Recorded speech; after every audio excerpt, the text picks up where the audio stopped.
요한일서 4장 9절 10절 우리 함께 한 목소리로 합독하겠습니다. 시작. 하나님의 사랑이 우리에게 이렇게 나타난 바 되었으니 보내심은 그로 말미암아 우리로 살리려 하심이라. 사랑은 여기 있으니 우리가 하나님을 사랑한 것이 아니요 하나님이 우리를 사랑하사 우리 죄를 속하기 위하여 화목제물로 그 아들을 보내셨음이라. 아멘. 260장 찬양이 있습니다. 260장 찬양 1절이 이렇게 시작돼요. 우리 1절 전반부만 우리 함께 찾을까요? 우리를 죄에서 시작. 우리를 죄에서 구하시려 주 예수 십자가 지셨으니 기쁘게 부르세 할렐루야. 나 구원 얻었네. 예, 이 60장이 이렇게 1절 이렇게 시작합니다. 이 찬양의 가사처럼 우리를 죄에서 구원하시고 또 하나님의 자녀 삼아주신 것은 모두 다 하나님의 크신 사랑이죠. 근데 우리를 죄에서 구원하시고 하나님의 자녀 삼아주신 하나님의 사랑은 제가 지난주에도 말씀드렸듯이 네 가지의 특징이 있다고 말씀드렸습니다. 그 중에서 지난주에 제가 두 가지 특징의 말씀을 드렸고 오늘은 또 나머지 두 가지에 대한 말씀을 드리겠습니다. 먼저 지난주에 드린 말씀을 잠깐 다시 기억해 보시죠. 하나님의 사랑의 첫 번째 특징은 나타난 사랑입니다. 자, 구절을 한번 보시겠습니다. 하나님의 사랑이 우리에게 이렇게 나타난 바 되었으니 하나님이 자기의 독생자를 세상에 보내심은 그로 말미암아 우리를 살리려 하심이라. 예, 구절을 보니까 사도 요한이 뭐라고 말씀하고 있냐면 하나님의 사랑이 우리에게 이렇게 나타난 바 되었다 그럽니다. 여기서 나타난 바라는 뜻은 어떤 뜻이냐면 세상에 꽁꽁 숨겨져 있고 감추어졌던 어떤 한 가지 비밀이 명명백백하게 이제 세상에 드러났다라는 거예요. 그럼 감춰져 있던 비밀이 드러난 게 무엇이냐? 바로 하늘 보좌 위에 계신 예수님께서 이제는 인간의 몸을 입고 이 땅에 오신 거죠. 전혀 눈에 보이지 않던 하나님의 아들 예수 그리스도가 이제 육신의 몸을 입고 이 땅에 나타나셔서 우리가 눈으로 보고 그 비밀을 직접 손으로 만지고 눈으로 볼 수 있었다는 것. 이게 바로 하나님의 사랑입니다. 그래서 하나님은 하늘 보좌에 계신 예수 그리스도를 아주 낮고 낮은 이 땅에 인간의 몸이 되게 하셨어요. 그래서 우리들이 다 볼 수 있는 제물이 되게 하셨죠. 제물로 만드셔서 저와 여러분의 죄를 어떻습니까? 용서하시고 구원하셨죠. 이것이 바로 하나님의 사랑이라는 겁니다. 자, 하나님의 사랑은 두 번째로 보내신 사랑이라고 말씀을 드렸습니다. 자, 10절을 보겠습니다. 사랑은 여기 있으니 우리가 하나님을 사랑한 것이 아니요 하나님이 우리를 사랑하사 우리 죄를 속하기 위하여 화목제물로 그 아들을 보내셨음이라. 예, 사도 요한은 또 10절에서 뭐라고 말씀하냐면 하나님께서 우리 죄를 속하기 위하여 용서하시기 위하여 화목제물로 그 아들을 보내셨음이니라. 그의 아들을 보내셨다라고 이야기했죠. 하나님은 하늘 보좌에 계신 예수 그리스도를 인간의 몸을 입고 이 악한 세상, 마귀가 지배하는 세상에 보내셨어요. 그리고는 그 이 세상에서 십자가에서 죽게 하셨는데 어떻게 죽게 하셨느냐? 화목제물이 되게 하셨단 말이에요. 하나님과 우리 사이에 가로막혀 있는 죄의 담을 허물어서 하나님과 우리가 다시 화목하게 잘 지낼 수 있는 제물이 되게 하셨다는 거죠.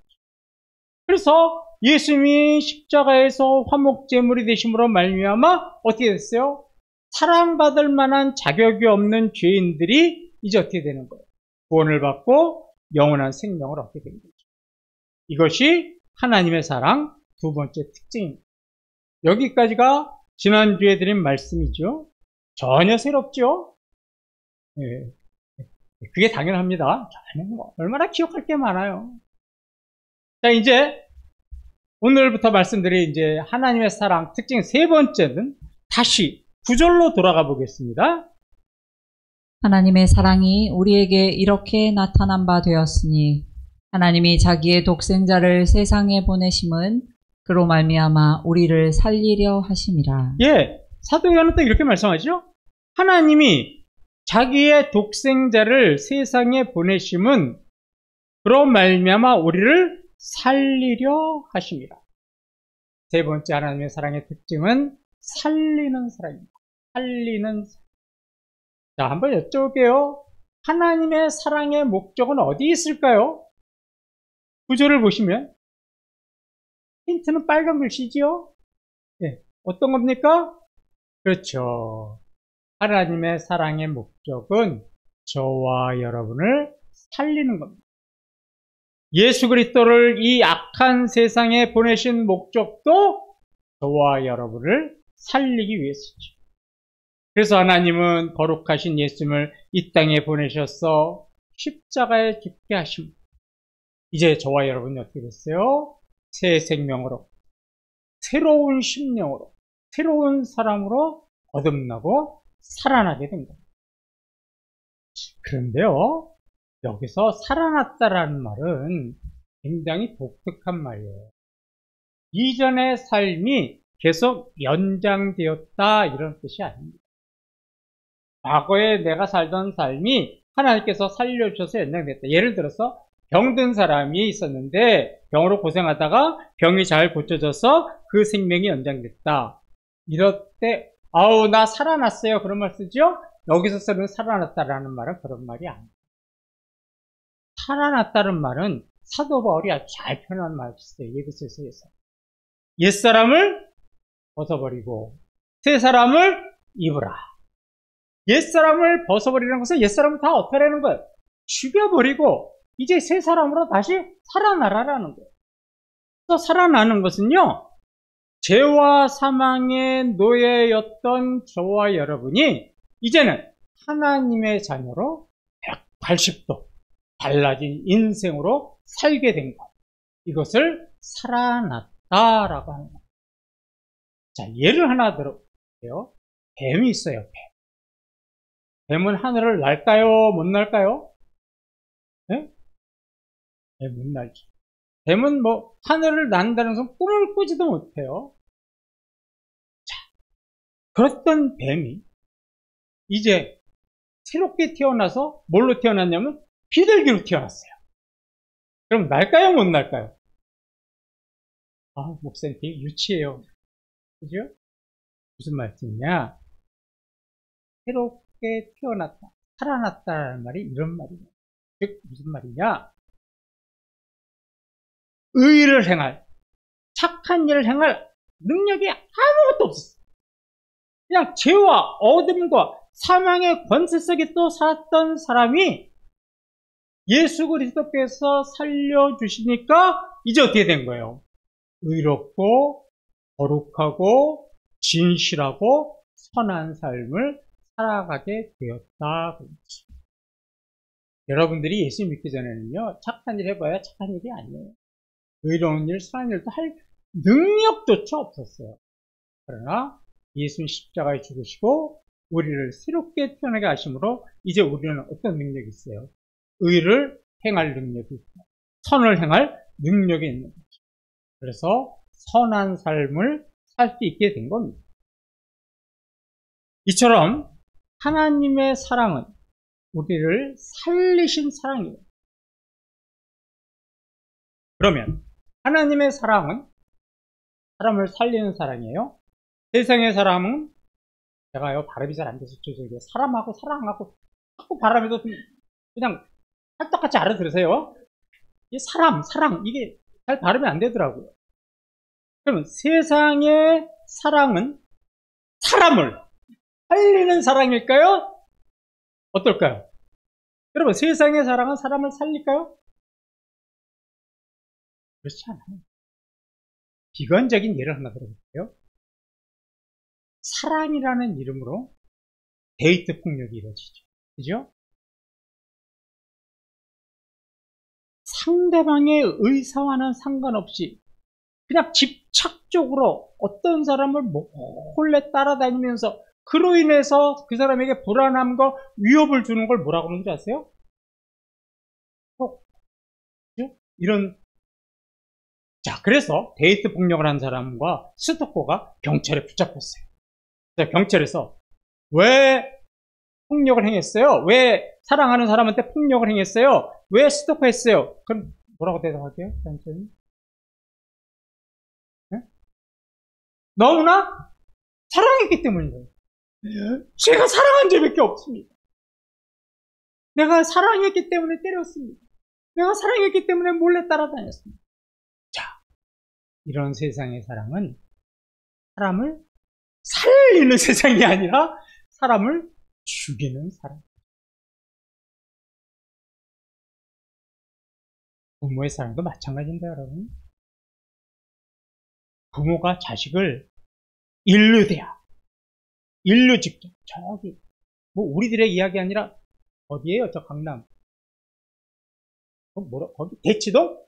맞죠? 대치동에 사시는 그 귀하신 분들, 어머님들.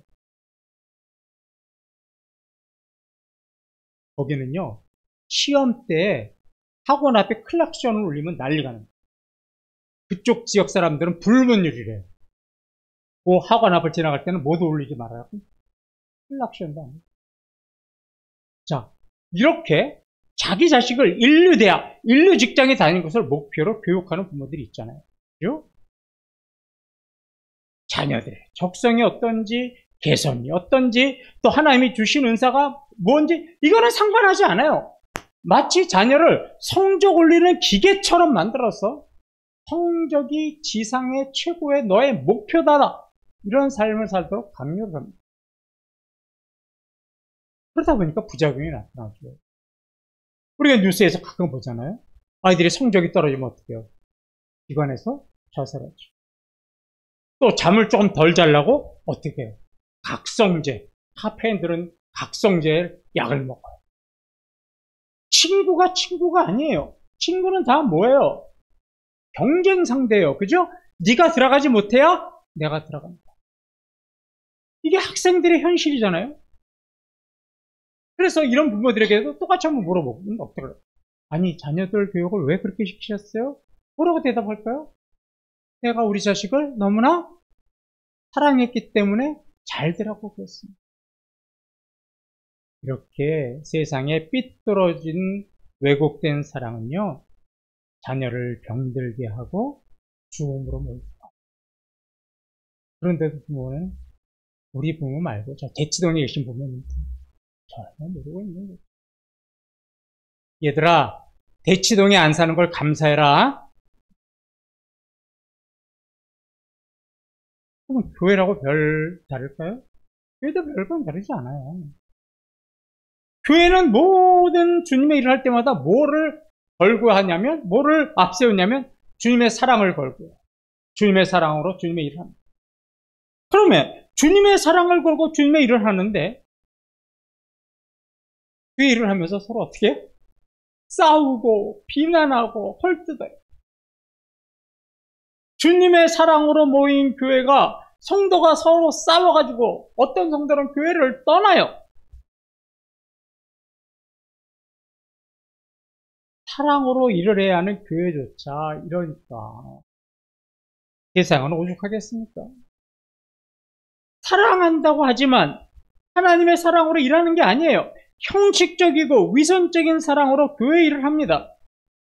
그러다 보니까 교회가 세상으로부터 어떻게 되는 거예요? 비난과 지탄을 받는 거죠. 말로는 하나님의 사랑으로 주님의 일을 한다고 하지만 하나님의 사랑이 거기에는 전혀 담기지 않아요. 자기의 교만과 자기의 욕심만이 담겨 있는 거지요. 자, 왜 세상 사람들은 사람을 살려내는 사랑을 하지 못할까요? 왜 사람을 죽이는 사랑을 할까요? 물론 여러 가지 이유가 있겠죠. 그런데 그 중에 가장 큰 이유는요, 하나님의 사랑을 모르기 때문에. 세상 사람들은 하나님의 사랑을 모르기 때문에 이러는 거예요. 자, 보세요. 모든 인간들은 하나님의 형상을 가지고 태어났죠? 하나님의 형상과 성품 중에 사랑이라는 형상도 있잖아요. 그것을 다 가지고 태어났어요. 근데 이 사랑의 형상과 성품이 언제 변화됐어요? 아담과 하와가 죄를 지으면서 하나님 주신 사랑의 성품도 삐뚤어지고 왜곡된 거죠. 그래서 남에게 자비를 베푸는 사랑이 아니라 이기주의, 남들을 이기고자 하는 그런 사랑으로 변했잖아요. 그래서 이 사랑이 다시 하나님의 사랑으로 치유되고 회복되지 못하면 그 사람은 괜히 사람을 죽이는 사랑을 할 수밖에 없는 겁니다. 사람을 살리는 사랑을 하기 위해서는 무엇보다도 하나님의 사랑을 하죠. 오늘 우리 은혜 찬양, 또 우리가 예배 시간에 드린 찬양 다 주님의 사랑을 알기 원합니다. 주님의 사랑을 알아야 내 심령에 있는 왜곡되고 변형된 사랑이 바로 원래의 모습으로 돌아오는 겁니다. 그럼 세상 사람들만 그렇습니까? 저와 여러분은 어떻습니까? 저와 여러분은 우리 가족과 직장과 사업체와 우리 지역사회에서 사람을 살리는 사랑을 하고 계십니까? 자신있게 대답 못 하시잖아요. 그죠? 저도 마찬가지고. 왜 그런 줄 아세요? 우리는 하나님의 사랑은 알아요. 그런데 뭐가 우리에게는 문제냐? 세상 사람들은 하나님의 사랑을 모르기 때문에 사람을 죽이는 사랑을 하는데 우리는 하나님의 사랑이 어떤지 지식적으로는 알아요. 그런데 왜 우리는 사람을 살리는 사랑을 못할까? 하나님의 사랑이 말씀을 떠나 있기 때문에. 하나님의 사랑과 말씀과 진리가 하나가 돼서 가야 되는데, 그래서 하나님의 사랑은 말씀 안에서 역사하는 거예요. 그런데 우리가 말씀을 떠나 있기 때문에, 진리를 떠나 있기 때문에 하나님의 사랑을 알면서도 그 사랑을 제대로 실천하지 못해서 교회에서 싸우고, 교회 사람들이 오히려 더 세상 사람들과 똑같이 싸우고 원망과 비난을 받고 이러는 겁니다. 아무리 사랑한다고 해도요, 사람을 살리는 사랑이 아니라 사람을 죽이는 사랑이에요. 또한 진리를 떠난 사랑은 사랑이 아닙니다. 자, 예를 하나 들어드릴게요. 어떤 사람이 차를 가지고 고속도로를 갑니다. 고속도로 갈 때 제일 중요한 게 뭐냐면 교통법규를 지키면서 가야 되죠. 그죠? 그래야 안전하게 가는 거예요. 내가 좀 늦었다고, 내가 교통법규를 지키지 않고 중앙선을 이렇게 살짝 넘어서 가요. 막 이렇게 새치기 하고 막 이런 고개 운전을 하면서 고속도로를 달려요. 그럼 결과는 어떻습니까? 불을 보듯이 뻔하죠. 자기만 죽습니까? 남들까지 죽습니다. 교통법규를 지키지 않는 사랑은 자기뿐만 아니라 남들을 죽이는 사랑이에요. 하나님의 말씀을 떠난 하나님의 사랑은 자신을 죽일 뿐만 아니라 남들까지 죽이는 사랑입니다.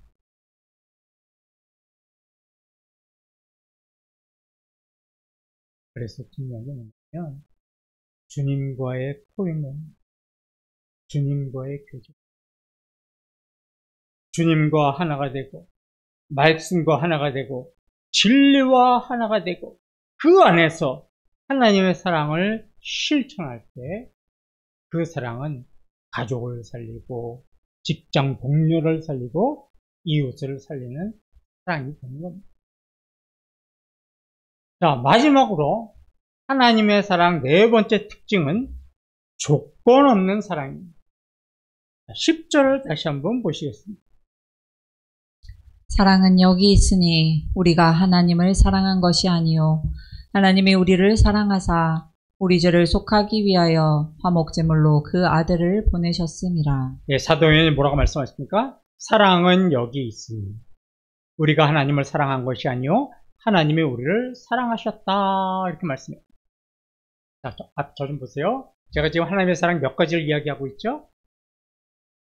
네 가지. 첫 번째가 나타난 사랑, 두 번째가 보내신 사랑, 은혜야 할렐루야. 세 번째가 살리신 사랑, 네 번째가 조건 없는 사랑.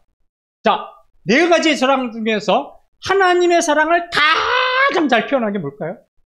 몇 번째 사랑? 그렇죠. 그러니까 지금 이야기하는 거죠. 세 번째면 세 번째 이야기했습니다. 하나님의 사랑을 가장 잘 표현한 사랑이 바로 우리를 먼저 사랑하신 주님입니다.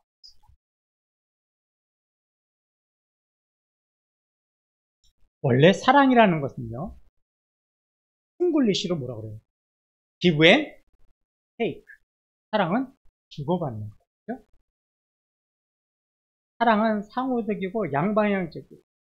그래서 세상에서 제일 불쌍한 사랑이 어떤 사랑이에요? 잉글리시로 one side love. 짝사랑. 일방적으로만 하는 참 불쌍한 사랑이죠. 근데요, 하나님은 우리를 짝사랑하셨어요. 우리를 사랑하지도 않는데 하나님이 먼저 우리를 짝사랑하셔서 우리를 사랑하셨단 말이에요. 뭐가 이 복음성 하나만 들었으면 좋겠어요. 하나님의 사랑은 짝사랑.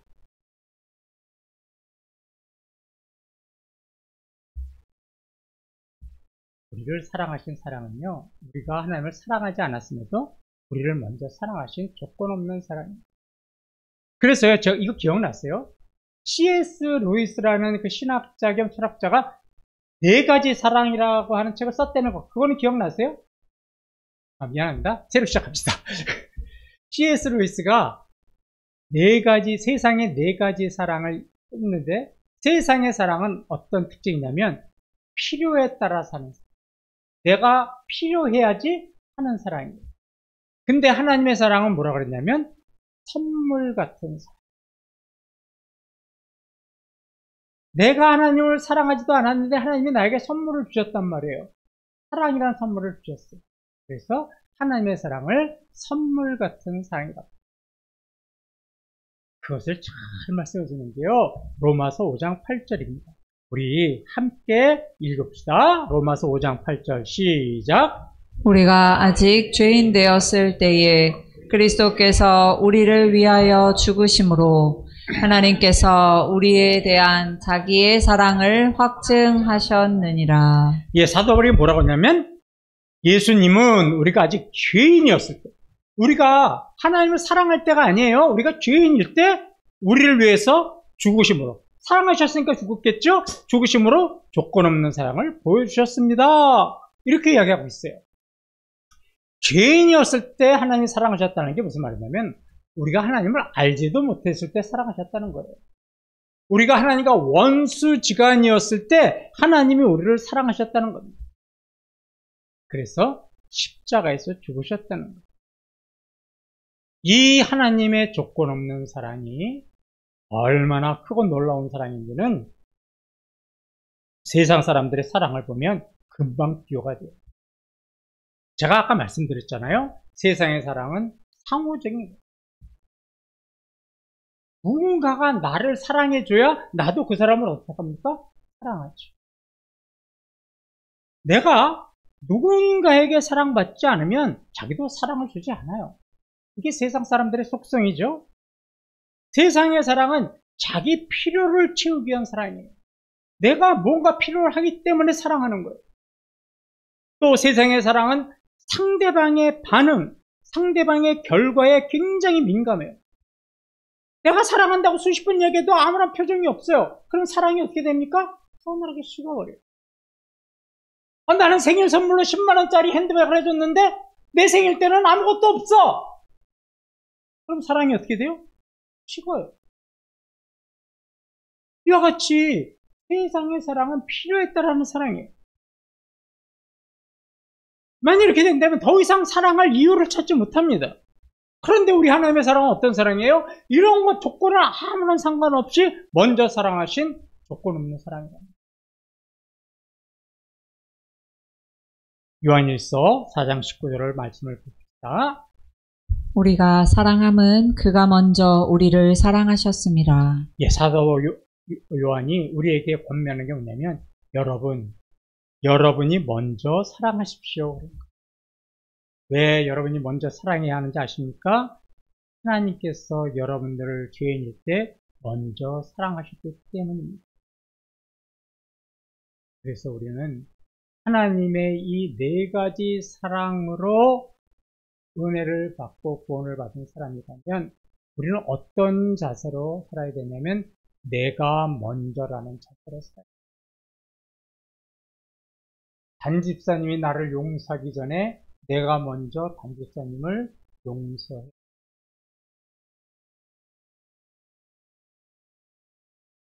내가 어떤 사람과 껄끄럽고 화목하지 못하다면 그 사람이 나에게 다가오기 전에 내가 먼저 다가가서 화해를 요청하고 사랑해야 합니다. 그리스도인들의 사랑은 먼저 하는 사랑이 되어요.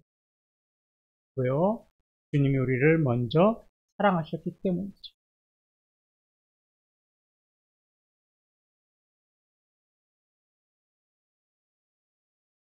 하나님의 네 가지 사랑으로 이제 구원을 받고 하나님의 자녀가 된 저희들이 삶의 현장에서 사랑을 해야 하는데 잘 들으십시오. 결론을 내리겠습니다. 죄송합니다. 좀 따라해 주시겠어요? 둘이 아니라 셋이 사랑합시다.